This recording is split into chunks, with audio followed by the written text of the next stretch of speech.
কথায় আছে না, চোরের মায়ের ডাঙ্গর গলা। সারা জীবন খাইলো এই যে এতিম পোলাপান বিভিন্ন জায়গায় টাকা তুলে খাইলো, আর এখন তারা টাকা কোথায় থেকে, কাগজে তো তোলে না, আসলে টুটির নিচে নাইমে গেলে ভুলেই যায়। এই জামাত শিবিরের অবস্থান হয়েছে তাই। আজকে দেখেন ওদের কাছে বর্তমানে এনসিপির হাতে ক্ষমতা দিয়ে এইটুক করছে, তাহলে জামাতের হাতে ক্ষমতা দিলে এরা যে দুর্নীতি চাঁদাবাজি দূর করবি এরা কখনো পারবে না।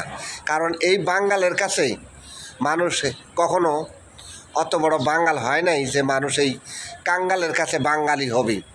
এই জামাত শিবির উর্দু ভাষা চেয়েছিল পাকিস্তান, এই রাষ্ট্রের মাটি চেয়েছিল।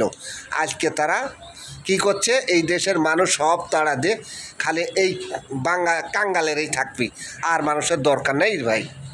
আমি আমার কথা বলি তো, আমার কথা মাইন্ড করেন আপনারা। অনেকে অনেক কথার উত্তর লেখে। এই জামাতের কুলাঙ্গারে বাচ্চারা যার বাপ মায়ের ঠিক নাই, এতিম মানুষের ভিক্ষে দিয়ে খাওয়ায় মানুষ করায়, আর এদেরকে মানুষ মারতে একটু দ্বিধা করে না। এদের হাতে ক্ষমতা নিরাপত্তা না ভাই।